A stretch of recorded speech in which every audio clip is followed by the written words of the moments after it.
If I were going to judge you or you or you by the guys you hang with, the guys you chill with, I think you're a retard.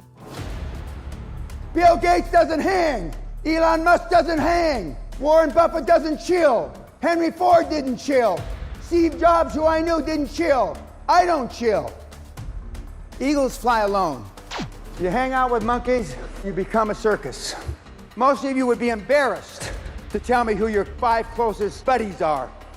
You are who you hang around with. You're the product of the 5 people you spend the most time with. If you go out to the pub and watch sports bars and they're farting and belching at the pub, you and your mates, that's where you're going to be in 20 years. Belching and farting with your mates. Show me your friends and I'll show you your future. I don't have any friends. I've got 4 or 5 guys I've known 40, 50 years. We don't hang out. We don't go to the Super Bowl.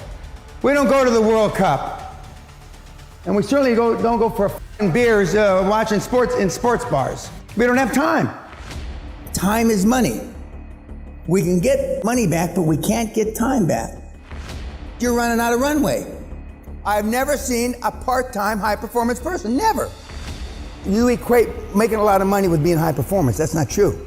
High performance is a way of life. It's not just making $1 million a year or $10 million a year. You know so little about high performance. High performance is how you treat your family, how you treat your kids, how you treat yourself, who you make accountable, how you keep yourself accountable. One of the things I start saying today is defaults are. The reason why all these big time high performers come back to the seminar again and again is because defaults are mother.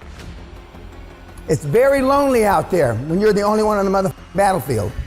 The movie 300, when those guys get chewed up by the Persians, and then they kill King Leonidas.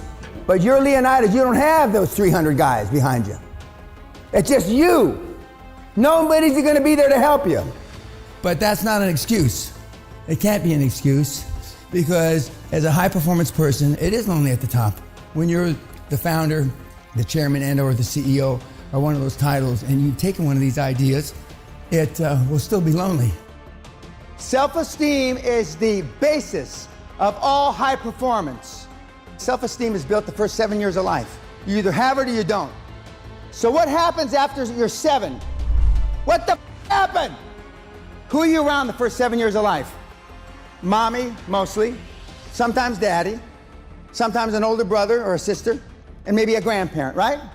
What the hell do they know about building self-esteem? They don't know anything. If you want to build self-esteem, deal with people that have high self-esteem. You only have 2 times to make a first impression, right? 1, the way you look. And number 2, when you open your big mouth. So you can tear away your looks and your dress and you look professional and you open your mouth and you say something stupid. Self-esteem is what you really feel about yourself. Self-confidence is what you show others. And self-belief? Well, self-belief, these are all intertwined. Okay, if you really have self-belief, you have self-confidence and you have self-esteem. The self-belief is what it's all about. The world has become sophisticated. Political correctness reigns. And I'm here to tell you, in my humble opinion, there's nothing humble about me, that political correctness is a manifestation of lack of self-esteem. The world doesn't think much of itself, the people within the world, and that's why Gallup poll said in 2017 that 87% of the people on the planet are unhappy. I think it's higher than 87. With all the modern technology we have, and that's with everybody around doing this, they're still unhappy. 87%. What does that say about the 200,000 years that more or less we've been on this earth as humans? Not much. We're past it. 99.9% of over 7.5 billion people that are on the planet today are pleasers. You want to be liked. You don't want people to say bad things about you. People commit suicide because you're unliked, etc. on Facebook.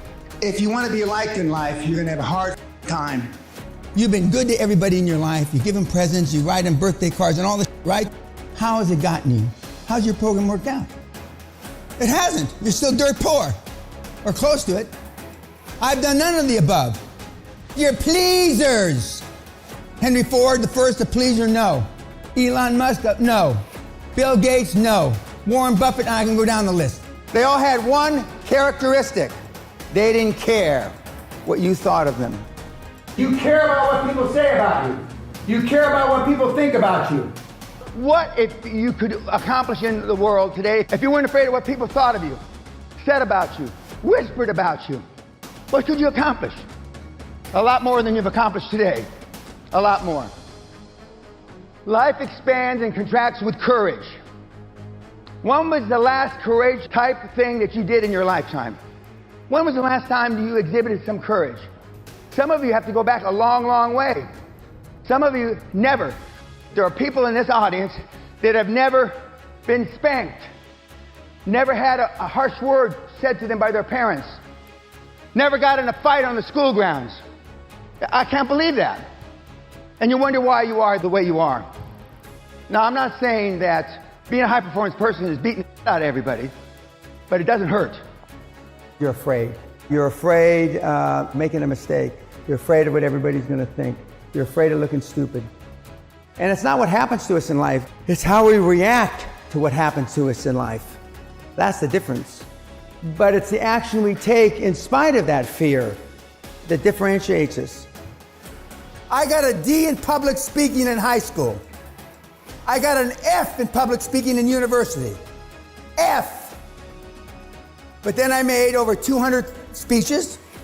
You can't hurt my feelings, because growing up in the hood, my dad told me, he says, it's not what they say to you, Dan, it's how you interpret the words. And that's why I call you snowflakes.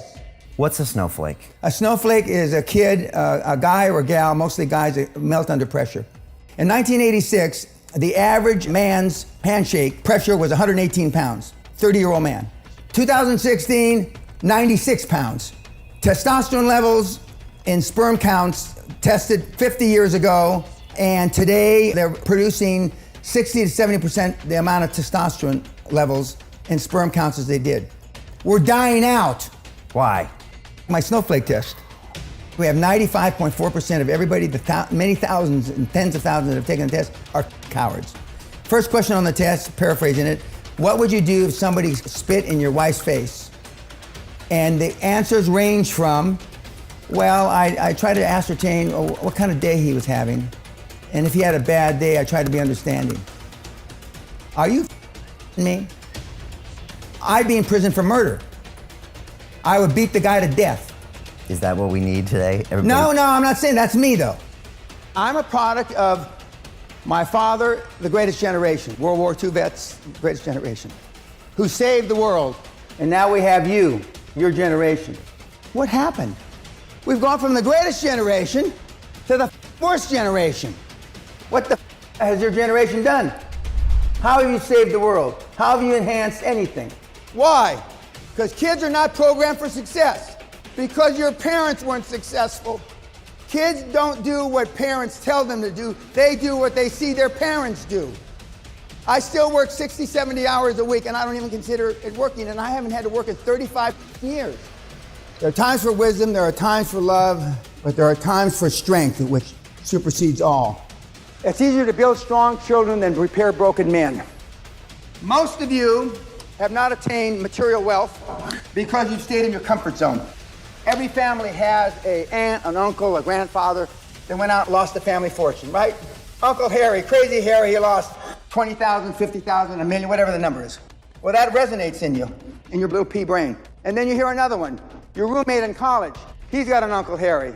So pretty soon, the only input that you have is people losing their family fortune. That affects you. You then live within your comfort zone. You don't take risks. A turtle can only move forward when it sticks its head and its feet out. And when it sticks its head and its feet out, it's most vulnerable, right? Biggest risk. Most of you have lived a bubble-wrapped life. Most of you have been risk-averse. People in general, they think that reading a book is taking action. They think listening to a podcast is taking action. They think a video or whatever it is taking action. No! That's procrastination. So you don't have to make a decision. So you don't have to pull the trigger. I mean, there's a big, huge difference. Take action. Just do it.